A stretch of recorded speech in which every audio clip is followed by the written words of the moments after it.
You're sitting here now as a father-to-be. You are either a first-time father-to-be or you've subsequently had children. And the fact is that if you're here for the first time, then you are experiencing the pregnancy is a something. From the moment that woman conceives, that baby is growing inside her at the speed of light. Go to some resource and take a look week by week how your baby develops. As the baby develops, that woman's body is flooded with metabolic waste products. And during the conception to 12 weeks is when women can just go from lovely to emotional, from liking sex to don't touch me, to feeling physically fine, to vomiting several times a day. It is a wild ride. And this is why it's so important for you to keep up with this wild ride, because her wild ride is impacting you. Now, what is the reality? What's the difference now between men and women? Well, she's pregnant every nanosecond of the time. It's just the reality. She can't get out of it. Yes, she may have a miscarriage, or you may terminate the pregnancy. But if you carry the pregnancy onward, every single nanosecond of this woman's life is consumed by the growth of the baby inside her, which for many women feels like a stranger, an alien, this thing that takes over her body. So you have to understand that, because you can walk out of the door to work and forget about it. Now, it's true, if you have children, you know that your children are always on your mind.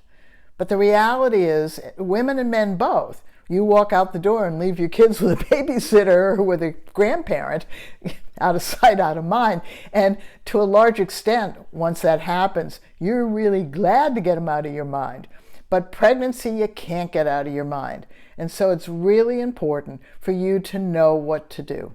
Now, just keep in mind that these skills developed at this transition period where birth was really women's business in most developed countries. For a large part, most women went into the hospital. Some countries you did have home births.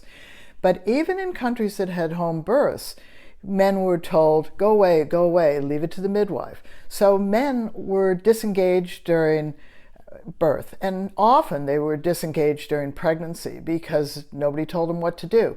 Now, as I said before, if you live in a particular culture, you may have cultural norms around pregnancy. So you want to listen to your own mind about when the cultural norm is being part of you, and when, as a man living in a modern culture, you and your partner, as a nuclear family, even if you have extended family living with you, are developing what to do during pregnancy.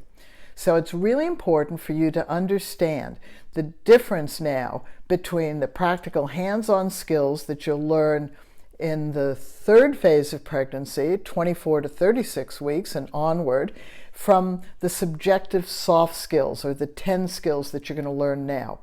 Now, all skills ultimately are action-based. Okay, so if it's a subjective skill, it still means it has an action.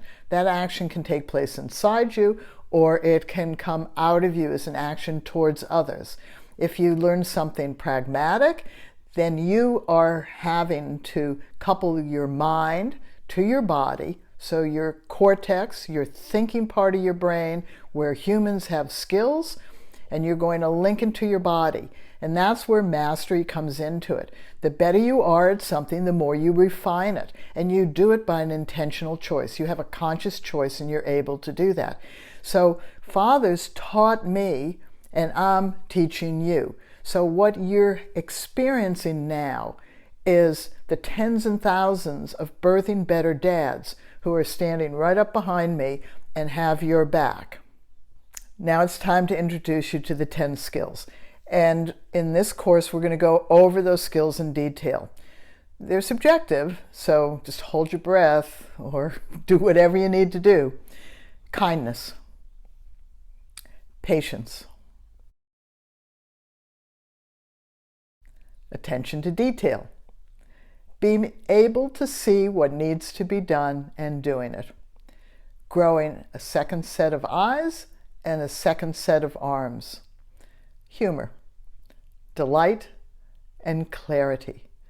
In the Academy for Fathers-to-Be, in all of these 5 phases of pregnancy, conception to 12 weeks, 12 weeks to 24 weeks, 24 weeks to 36 weeks, 36 weeks to the due date or to the birth, and then the birth.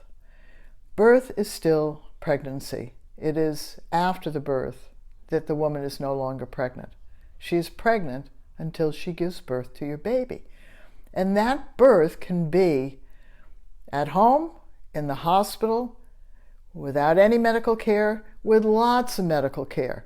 It can be a labor and a vaginal birth. It can be a labor and an unplanned cesarean. It can be a planned cesarean. You can love the type of birth that you have. You can hate it. It doesn't matter. Birthing Better fathers and families use skills for every type of birth. Let me give you another secret. You're going to be told to make a birth plan. Your partner has an image of what she wants birth to be like. You do too. Yours is a bit simpler. You just want a healthy partner and a healthy baby.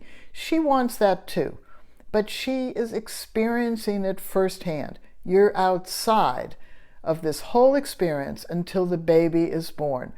But you have to become involved because your role is equally important. So she's going to have a vision of the birth that she wants. And she has been told since the 80s, not since the 70s, but since the 80s, to write that vision down. That's called a birth plan. What do you want? What do you don't want? And those birth plans can be pages and pages and pages. They can be like items of a menu or a wish list.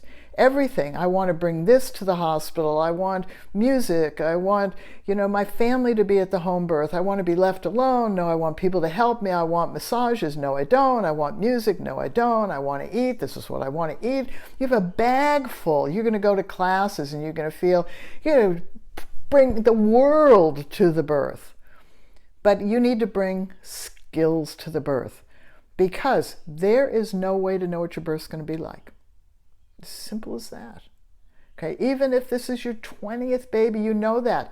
Your other 19 births have not been alike. They've all been uniquely different.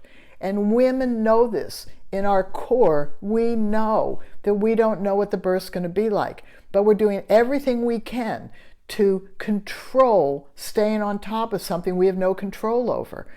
Your job is to help her stay in control, and it starts from conception to 12 weeks, because if she doesn't want sex but is vomiting, trust me, she wants you to apply these skills to her right now. So it's really important that these skills aren't skills that came from my head. They aren't even skills that came from women. They are skills that came from other men like you, where they began to realize how they could integrate into this pregnancy and become skilled as, what are you first? A human being.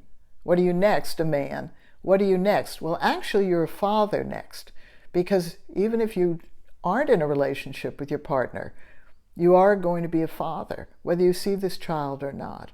And no matter how this child is born, this is a journey that you and this baby and the baby's mother take.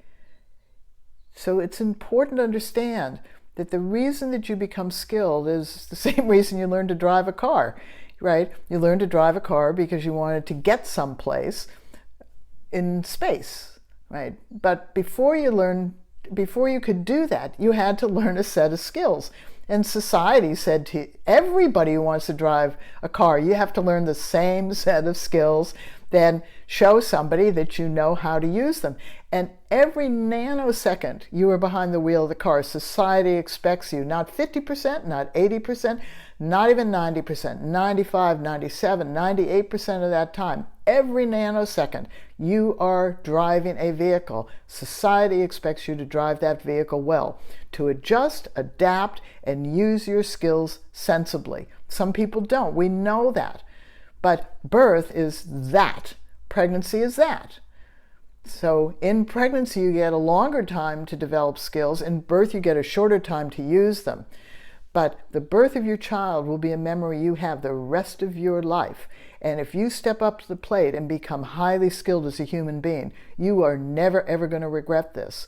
So now you know what the 10 skills are, and each of the lectures from now on is going to focus on one of those skills. Simple, easy peasy. And you'll have resources to go along with it. Okay, so see ya when we talk about kindness.